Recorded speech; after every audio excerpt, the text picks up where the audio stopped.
My first question is, do you have a real desire to pursue your career? If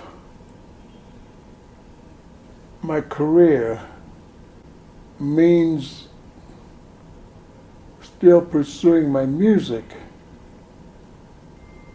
yes. I mean, my career is being able to perform concerts, rehearse with my musicians, write music, that part. But, when you say career, it sounds like it's different than playing music. So if you mean it in that sense, just do I have a desire to continue playing? Yes, most definitely. Okay. Do you pay attention to how people see you and what they expect from you, like the musicians or the audience? Well, those are two questions. The musicians and the audience is different in a sense. So let's start with the audience. Okay, well, with the audience, I have a understanding that the audience will be expecting to be moved in some kind of way. I understand that. I know that I have obligation. I feel that I'm obligated to reach the audience. That's all that I want from the audience. I mean, I don't expect the audience to be a good audience or a bad. I don't believe. I grew up going to the Apollo Theater in Harlem, and if you're there at the Apollo Theater, if you made the slightest mistake or something, the audience would start to holler and boo, you know. So I never expect anything from the audience. I think it's up to the performer, it's up to me, it's up to us on the stage to reach the audience. So that's what, the audience is a blank sheet. They're just there. It's not up to them, it's up to us to reach them. Now the musicians, you said. Yeah. Do you mean my musicians or musicians in general? I think you would say musicians in general. Do you pay attention to what they would tell you? What would they think about your music in general? Well, musicians wouldn't tell me what they think about me to my face. I mean, they do that behind my back, I'm sure. But so, musicians wouldn't, I would have to find out from some circuitous way what musicians think of. I don't know.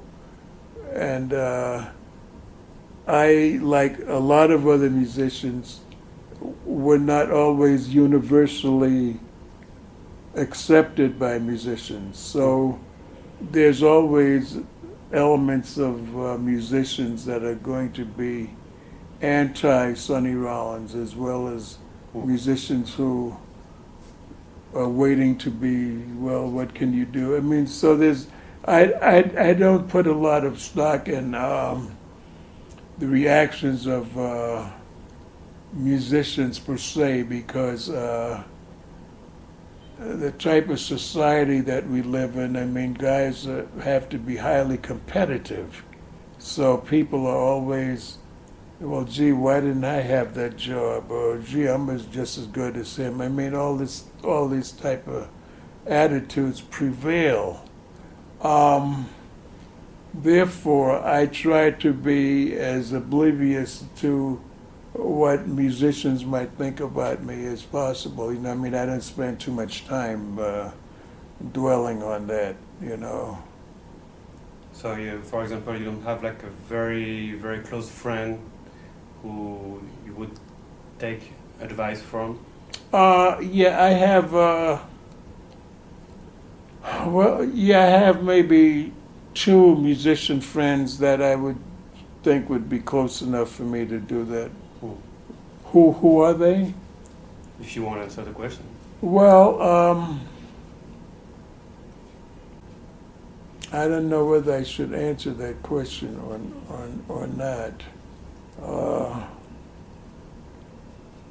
I mean, can I not answer that question? Sure. Yeah, just say I prefer not to name the guys, No I problem. might embarrass them, let's put it that way. So, All right. I embarrass myself, so, but just let me say there are two people that come to mind that I would be that intimately comfortable with to talk about my music and how, they think, well, gee, I like that. I didn't, there would only be two people, I think. Next question is, how do you manage your energy on stage and playing the saxophone? Because I saw you last August at the Lincoln Center, and you kept playing and playing and playing. Seems that you get so much energy. So, how do you manage that? Well, that's sort of, it's sort of self-perpetuating. I mean, when I listen to music, music is such a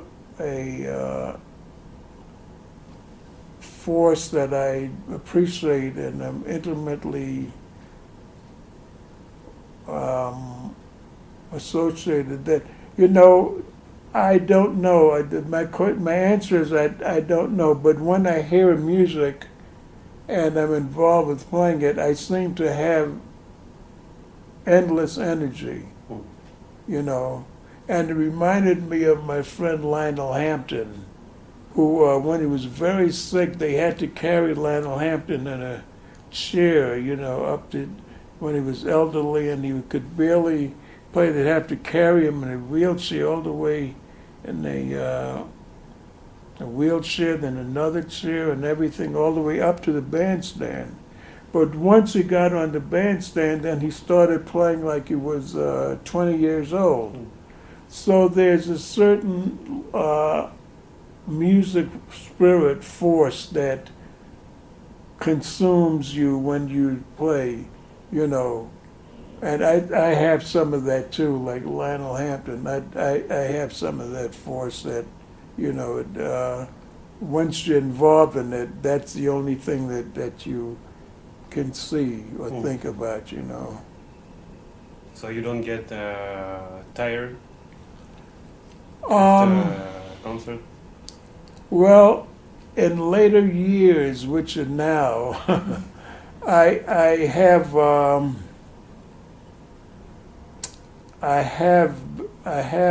gotten a little, not to any great degree, but I've noticed a little bit of times when for instance, I used to go out on the stage, and I would play, and I used to walk around the stage while I was playing. You know what I mean? Yeah, I remember that. You remember seeing? Okay, that I can't do now as much as I used to. I mean, I used to be able to play and walk around, and I didn't feel any depletion of strength.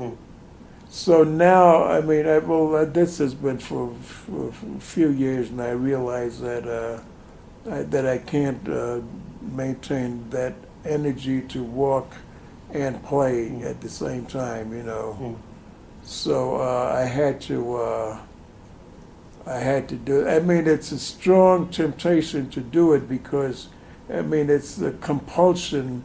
When you're playing, you want to. I get something out of doing that. It's all part of what I'm doing. So it's a strong compulsion to do it, but I have to remember that, it's not going to, I'm going to deplete my energy to Mm. So I have this, I can't do everything that I did, Okay.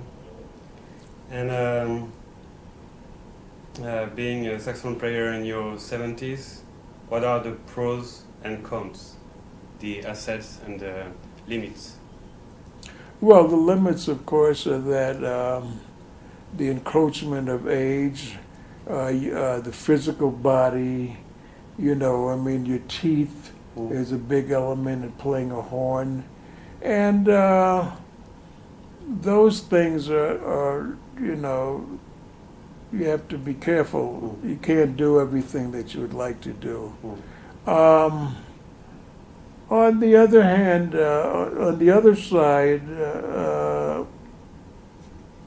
you should be able to have learned more by the time you're in your 70s so that you might be able to know how to do something that you didn't know when you were 20 years old. You might know better how to handle it, how to manage it Mm. while you're playing and negotiate certain passages, musical passages, and finding ways to do the same thing with less physical output. Mm. So that you can, that's the good side of it. You learn ways to, and hopefully some ways that are might actually be better than when you were 20 years old. Mm. Now just let's talk about your band, your actual band. And I would like to know if for you now it is still important to have the same musicians in your band. Is it something that is essential, or you can have subs we can play with almost? Well, I would prefer to have a regular band. I would prefer that. That doesn't mean that playing with other musicians would not be beneficial to me and be, good. But in general, I would say that I feel more comfortable with my regular band.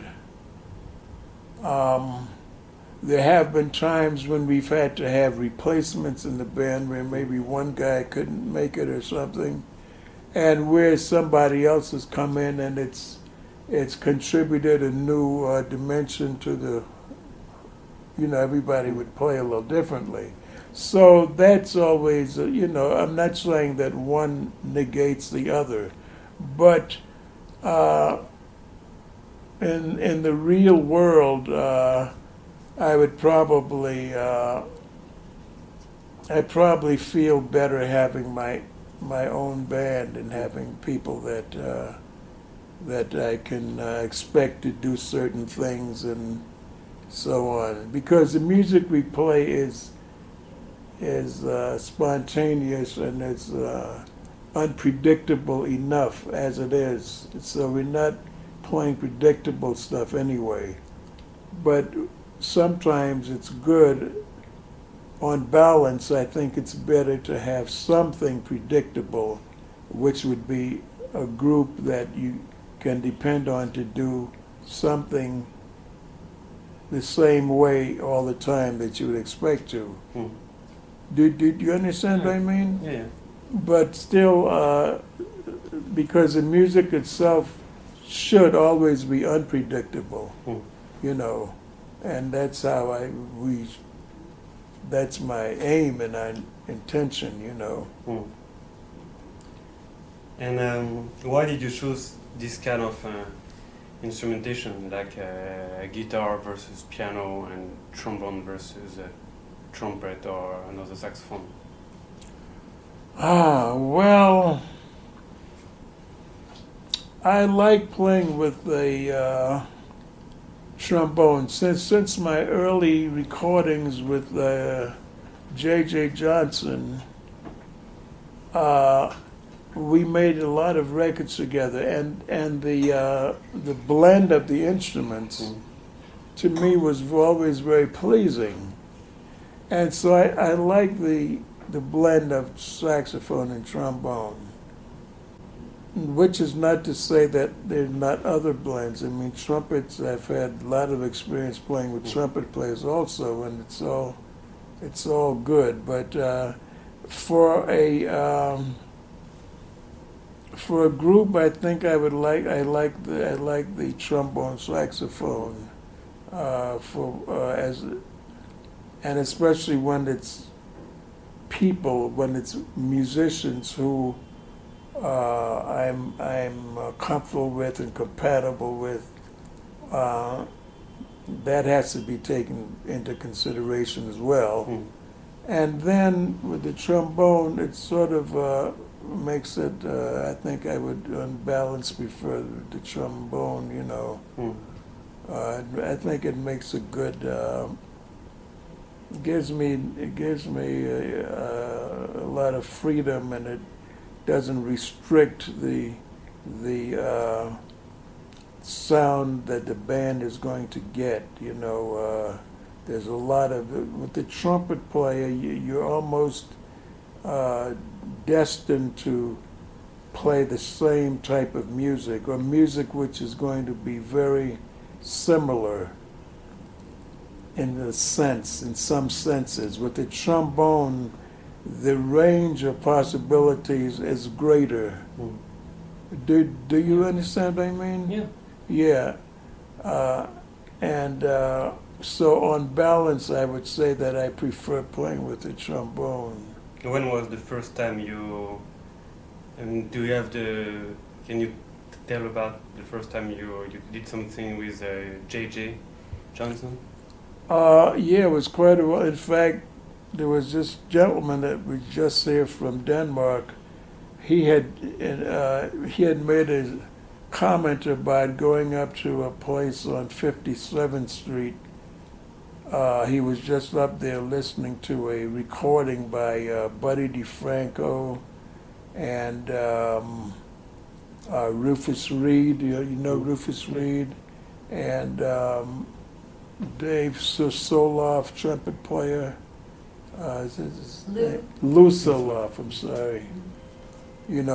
But anyway, the first record I made with JJ was made at a studio on 57th Street, which might be the same studio because these studios change names, but I think this was in the same building in Steinway Hall, which is on 57th Street. Do you know where that is? NOLA studio? NOLA, yeah. That's where they are now. NOLA, by the way, used to be a very well-frequented studio, had a different location. And when he's told me NOLA, I was thinking, well, I remember the original NOLA because a lot of rehearsing that used to be the place in New York, but it used to be located on Broadway.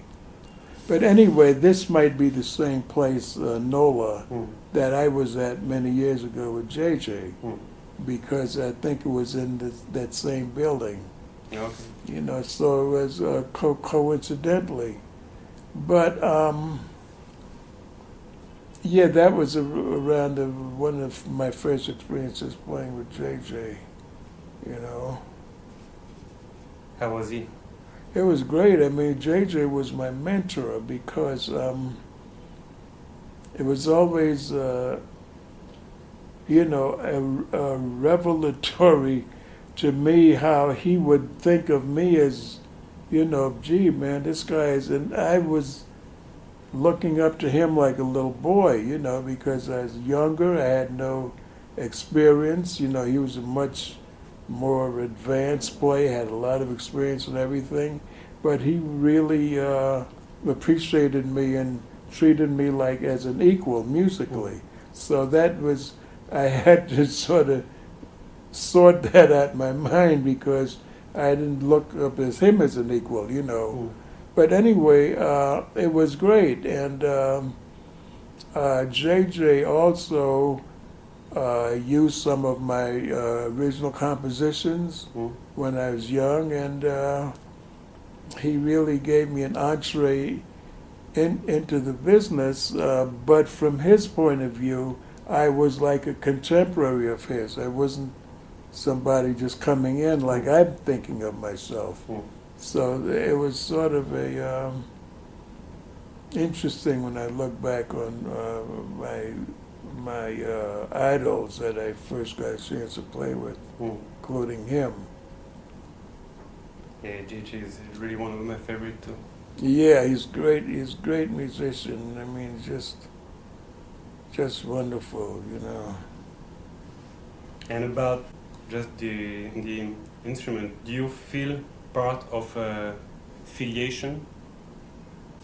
I mean, I know you come perhaps. and lineage. I know that you come from. I mean, I've read a lot of your interviews. You said you come from Coleman Hawkins. You say a lot about him. I think you say a lot about Lester Young too. Mm-hmm. So how would you describe Well, this? you see Lester Young and Coleman Hawkins at the time that they were both playing were considered the two different schools. Say Coleman Hawkins' school was one way, Lester Young's school was another way. People that came from Coleman Hawkins school would be people like Ben Webster, a lot of Don Byas, a lot of people. Lester Young school, on the other hand, would be Dexter Gordon and Gene Ammons and certain people like that. I mean, I'm not going through all the names, but just to give you an idea. But there were two separate schools. Those were the two schools of saxophone playing, Lester Young and Coleman Hawkins. So my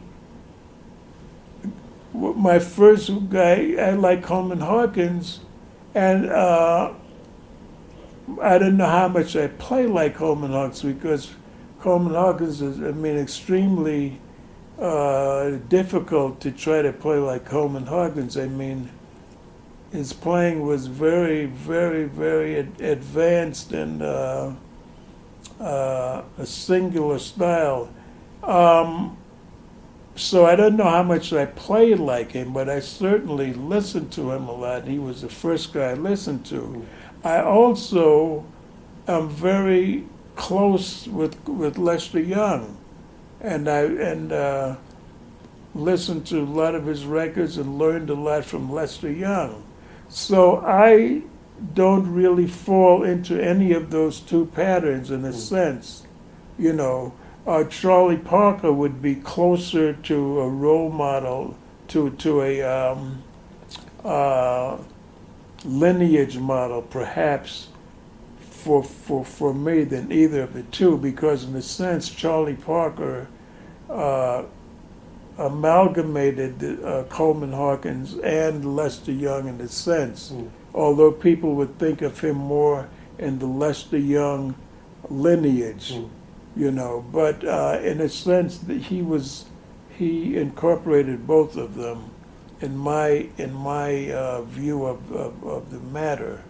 So for myself, I try to borrow from both of them, you know, and try to forge some kind of individual style. I mean, I wasn't really trying to forge a style. I was just learning from all of them, and it just ended up being people being able to recognize me, and so therefore it became Sonny Rollins. But I didn't try to make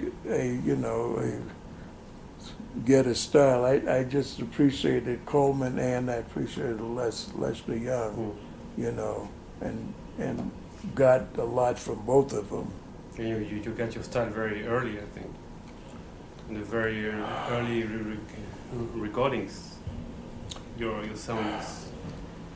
My sound? Yeah, your sound, you can hear, I can recognize your sound. I can recognize the way you play from very early. So it seems that you Well, found that's this, interesting because I didn't really I didn't think of myself as having a style then, but I always tell people uh, that every musician has his own feeling, Mm. and that you may try to play like Lester Young or you may try to play like John Coltrane, but your own instincts inside is going to come out and you're going to eventually sound like you know, and this is what is inevitable for players. It's inevitability. So if you heard me early on and you could recognize me early on, like you said, then it was probably just my own individuality coming out, not because I necessarily wanted it to, but because it's just an inevitable thing, you know. Yeah, I'm thinking about those. Huh? I'm thinking about those recordings with Bud Powell. Oh, right. Or the one with Charlie Parker on tenor. Tenor, right, right. Well, by that time, you felt I had a recognizable style that you could tell it was me. Yeah, I mean, I don't know if I don't know everything that you recorded before, so I was thinking about those recordings. Well, those were pretty early recordings. Those were very early recordings, especially the one by Bud Powell. So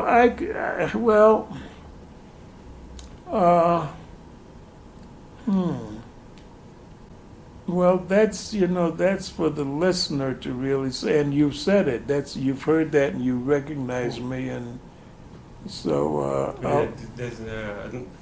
it's not like a question. I just say that your style was. I mean, I'm amazed that so early you found your style and you got everything together very early. I know. Well, some guys said they liked me earlier. They don't like me now. So that's another problem you have. I mean, so, but, well, yeah, that shows that I had a certain amount of talent. We had a young, talented group of guys up on the hill there, and we were talented. So I had the talent then early, certainly. That's why Bud Powell got me, at that age. I mean, and Bud and all those guys, Fats Navarro, I mean, those guys were really out there. They were at least 5 years older than I was, and had 5 years experience more, So I guess I did have a, something that you might feel was recognizable. It's so far away from me now that I don't, but I take your point. I understand why my sound is recognizable when I think about those records, But for me, I wasn't trying to do it. I was trying to learn from Lester Young, Coleman Hawkins, Charlie Parker, But it came out sounding as me. That was my point anyway. And do you still write music, or you just use all the material nowadays? Oh no, I still write music. In fact, on my new album, Sonny Please, on Doxy Records, sold on my website, sonnyrollins.com. I'm just being funny now, but I guess you said that many times today. No, I didn't. I thought about it, but I think I said it once or twice. I don't want to get that crass, But on my new record, I have 4 original songs, so I'm still writing, yeah. But I will say this: it's harder to write today. It's harder for me to compose today. I have to spend more time. I have to concentrate more, and I have to. I think that's what it is. I just have to spend more time. It was a little easier for me to compose in past years. Now I have to give it a little more, more concentration or whatever else it is, that. And you still practice your own? Oh yeah, yeah. Are you aware that your work is a huge monument? Well, wait a minute. How do you mean that? Like, Am I aware that other people look at me like that, or? yeah, are you aware that you leave behind you like this huge amount of music? No, I don't. I don't think about that because, for one thing, I still am active trying to do more. So I don't, if I would start thinking about, it's like looking backwards. I don't want to look back on what I did, and like you're saying, when I was playing with Bud Powell, I might say, "Boy, listen to that." Then I'd be consumed with what I was doing. I can't do that. I mean, it's just not. It's not artistically the proper behavior for a person that's trying to be alive and creating music. Jazz is alive music. It's happening all the time. It's not so. Whatever accomplishments I have, which in my mind are probably less than in other people's minds, I don't really dwell on them. I don't dwell. I mean, and I don't. I avoid looking back and saying, "Oh, gee, I did this, or I did that, or I did this," because I think it would be counterproductive, really, to what I'm trying to do today. Yes. And do you have any regrets? Musically? Yeah. Oh yeah, I have regrets. I think if I had have been a better student when I started out, I would have been a little bit more happy with myself today. I mean, I had an opportunity to really go to school. I mean, I think I would be able to write and score, for larger orchestras. But I didn't do that as I got into it in a way, in a very narrow, focused way with the bebop era and with the jazz, and small band playing was where we came up with and all this stuff. So I regret that when my parents were trying to get me, my mother was trying to get me to, or gave me an opportunity to study piano and do all that stuff like my older siblings. I regret that I didn't do that then, because, when you're young you can learn everything, So that would probably be a regret that I don't mind admitting, Do you have a casting that you would dream of today? In for terms of a band? a band of people deceased or people now? I don't know, whatever comes to your mind. No, because when you say a band, that brings in a whole other element. I have a lot of musicians that I would have liked to have had an opportunity to play with. I would have liked to have an opportunity to play with the great Fats Waller. I would have liked to have been able to play with him. I would have liked to have probably had a chance to play with some of the great bands like Basie, those guys. I got a little satisfaction from meeting some of those people, and like Count Basie always liked me, you know, and you know, and I wish I had a chance to play with him, you know, but my consolation is in that the fact that he heard me and he liked me, so I know that that would have been a nice collaboration. So I mean, I'm sort of, that desire is a little bit satisfied, you know, but and there are other people sure I would have liked to played with. A whole lot of people, I guess I would have liked to have played with. All of the people I like, I think I would like to play with them. But as far as a group, a band, no, I don't think there's any, because that brings in a lot of personalities and stuff like that. So a band, no, I don't think in those terms, you know. What would be the difference between the New York now and the New York like in the 50s?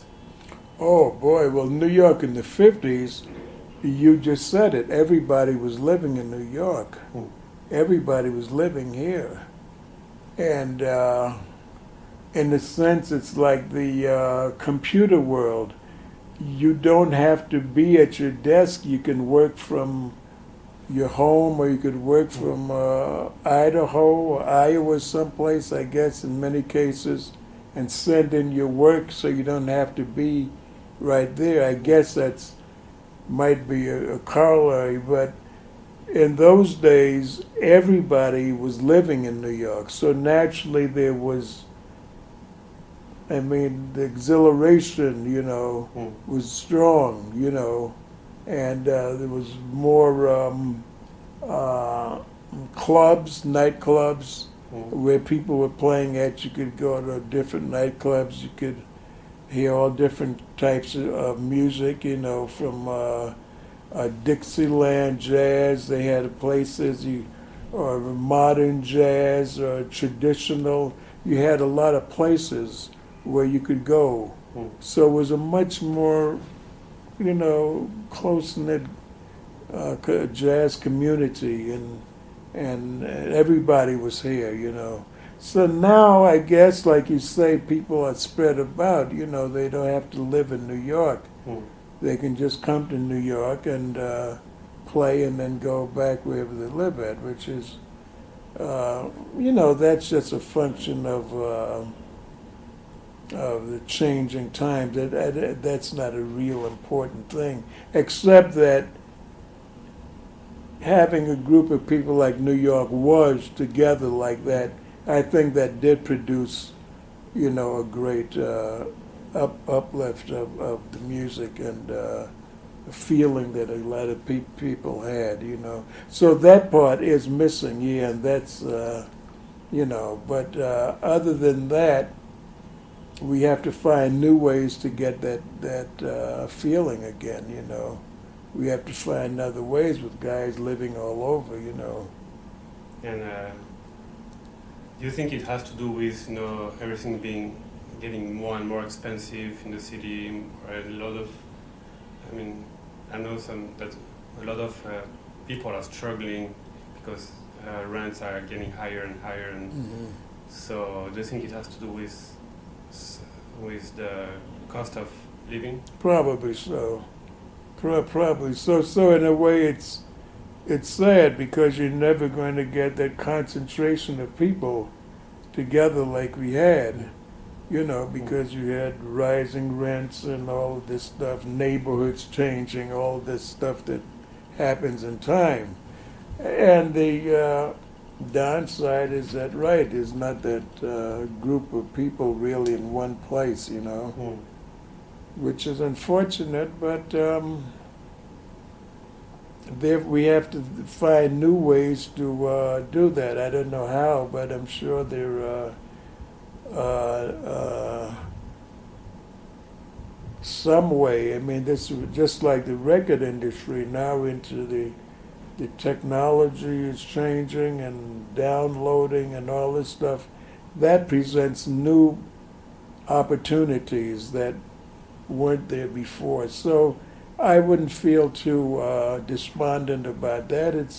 it's unfortunate, but it's like saying, well, gee, man, I wish I was a gunslinger back in the Old West. You know, I would like to live that kind of life. But it's not, you know, it's not where we're at, so we just have to accept it and get the best that happened then and transport it to now, you know, to the way things are going on now. And we probably can do it. I'm sure there's a way to do it. You know, I mean, I never see a phone booth. You probably don't even remember when there used to be phone booths in his. I don't know if Terry remembers it. You could never find one when you needed one. Right, but that used to be the thing. That's where you remember Superman used to go into a phone booth and change his clothes. Well, there's no phone booths around now, so. But So you know, that's why there's- you chose to sell your recordings online? What is your strategy with being a producer for Toxie Records? Well, my strategy is dictated by a lot of the people around me who are more attuned to this technology and things, you know, that are happening. I try to not get too much involved in it because I'm sort of set in the way I practice. I have to practice a certain way. So, I mean, there's certain things that I have to do at this stage of my life. So I let my other friends and people that engage with the Doxy Records sort of inform me about a lot of the things happening out here today. So I don't have any particular strategy. I mean, we're going with the technology. We're making the music available to all of the new ways that music is being sold. Yeah, right. And so that's whatever comes up, we want to be in a position to take advantage of it. You know, iPods, these little things that, whatever they are, you know. And one of my last questions, maybe the last, do you keep checking some music? Do you check the new young musicians? That's always the last question. I didn't know that. Yeah, that everybody asks that. But well, where do you? Yeah. I listen to some of as much as I can. I don't listen to a lot of music, so it's hard for me to be aware of everything that's going on. So I probably don't know about everything. All the guys that are coming on that are like playing at the Zinc Bar and all of this stuff. Is that the name of that? Yeah. I don't know about all the musicians that are playing around, you know, because I don't get out. I don't live in the city, and I don't go out, you know. So therefore, I don't. But I'm aware of some of the major young guys, you know, and I you know, I'm made aware of them, and I keep abreast of that, you know, as much as possible, you know. And would you have, so okay, that's going to be my last question. Would you have some advice for a jazz musician? Well, you know, my advice to young jazz musicians is very simple. If you relate to jazz, if you love jazz, if jazz means something to you, then and do it and be grateful that you found something in life that is important to you. Because many people don't find something in life that they really love. So if you really love jazz, first be grateful. It's a privilege to be able to be involved with it. Secondly, as a profession, you don't know, because it's, this is hard. People try to suppress jazz, or, the market. We live in a market-oriented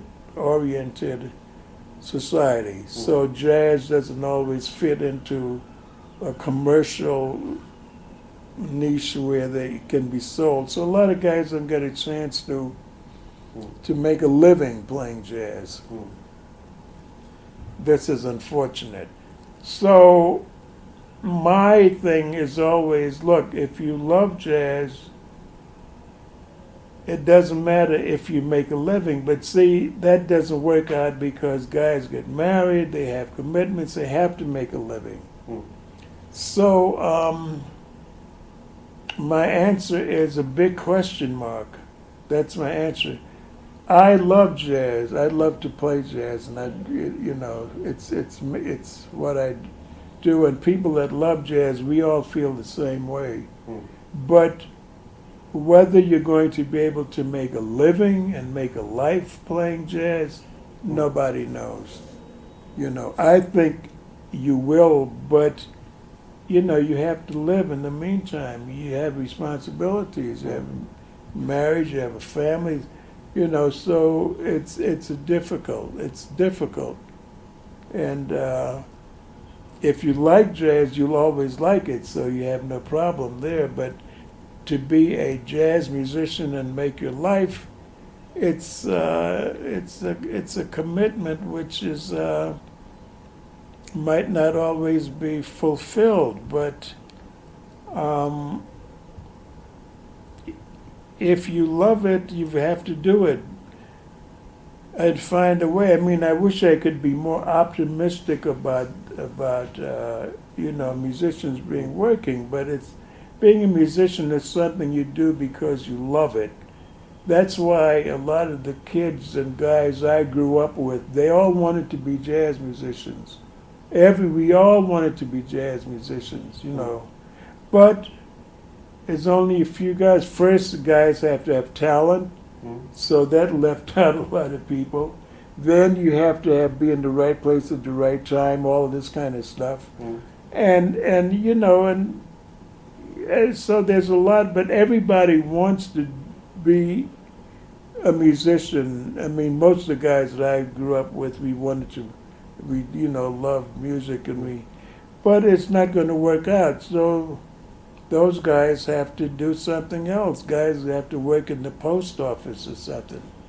But I would say do it, but don't expect anything out of it. Don't expect that you're going to be able to make a living doing it, because you may not be able to. Say, I do it for the love of doing it, and I've been fortunate enough to be able to make a living doing it. But I'm doing it because of the love of it first and foremost. You know what I mean? And as far as living in this world, trying to make it, that's a completely different question mark that people individually are going to have to deal with. I feel things are going to turn around, and we're going to get a resurgence in the interest in what jazz represents and that type of music. That I'm certain that's going to happen, but it's easy for me to say, but I mean, these other guys might want more of a concrete, answer. All right. Thank you very much. Thank you. That's the end.